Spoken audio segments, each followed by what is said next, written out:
In this video I'm going to run you through some of the information about the alternate resource panel and also what's new in version 2.1. So the alternate resource panel was designed to provide a bit of extra functionality from the default resource panel here. You can access it the same way while hovering on the button, clicking on the button to toggle it so that it stays on. Shows you a list of all the resources in the vessel. We have some configuration options so that they can be ordered, separated, split out. It also has the added benefit of showing you some of the last stage only resources where we have asparagus staging and that kind of stuff with engines, so that we can see when the stage is going to run out, not the whole vessel. In our configured option here, the oxidizer is hidden at the moment, and to show that we can hit this new button in 2.1 which will show all the resources even if they are hidden, and to hide them back we can either click the button again or just hover off. We can also dig a little bit deeper on the resources. By clicking on the bar of one of the resources here, it will show us all the parts in the vessel that have that resource. Hovering over the windows, it will draw us a line and highlight the part that contains the resource. And new in this release is that you can click on the resource bar in these part windows and you get the same functionality to transfer things around the vessel the same as the stock windows. You can just flick fuel around pretty simply, close those out and move on to what's next. Now we'll dig into the settings.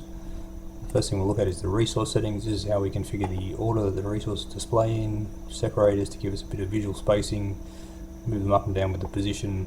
We can choose the visibility of each resource, and we can also set some properties around monitoring and alarms. So if you click on the button next to monitoring, it will give us the extra bit of detail.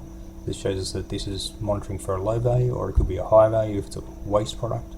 We tell it whether we want alarms to be fired, visual and audio alarms, and we also tell it whether we want it to be hidden once the resource gets down to 0. We'll just jump to the next part of the settings now so we can see the second half of that config, which is under styling and visuals, and this is where we have our hide empty resources global value. So with this turned on, each resource is configured up to be on or off once it gets empty.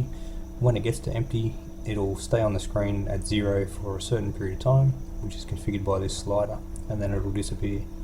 Another new feature that's in 2.1 is adjusting the separator width, just to give a bit more visual spacing for people who are after it. So the last thing we're going to look at in the settings is in the staging properties. So in here we've added an auto staging option. This can be turned on in the settings, or it can be toggled as well by clicking on the label where next to the stage number. The important setting in here is the delay, and this is how much time is going to pass from when all of the engines in the stage flame out until the ARP advances the stage to the next option.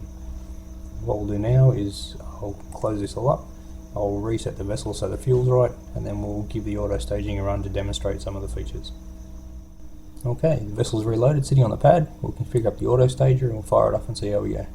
So the first thing we do is we decide what stage we want the auto stager to stop at. So stage 2, this means we'll spin through stages 4 and 3, and when stage 2 becomes active it will disarm itself. We arm it so that it's ready to go, spin up the throttle, turn on some SAS so that I don't have to steer, and stage away. We can see that the program's now running. As we lower the fuel levels, we should see the oxidizer appear, can acknowledge that alarm, and once the level of fuel actually runs out in the stage, which you can see in the blue bar, it should hit the half a second delay, run out, stage into the next level, and this process should continue seamlessly till we get to stage 2. So we can see the alarms getting alerted as fuel and options get low, the stage runs out, we should get our half a second delay, and then we should be into stage 2, and the process will come up and say it's complete, and that's the end of the auto staging. Now as we run it out here, we should be able to also see the liquid fuel and the oxidizer run out, at which point when they say 0, one of them will become hidden because it's set to hide when empty. And there we go. Now I'll just reset it one more time and we'll have a look at the last extra feature that's in 2.1. Alright, so the last thing I want to go through is an add-on that I've put into version 2.1, which is a public API. So it just uses a wrapper file that you can include in other mods. The window on the left is a separate mod to the ARP, and you can see here that it's reading the values, same as on the other window. And I can quickly demonstrate an alarm by adjusting the monitoring levels on something. So you can see that the alarm option has fired an event in the other mod. You can see that the alarm is unacknowledged by the flashing yellow bell. By clicking on acknowledge in this mod, it'll actually fire the acknowledge back in the core piece.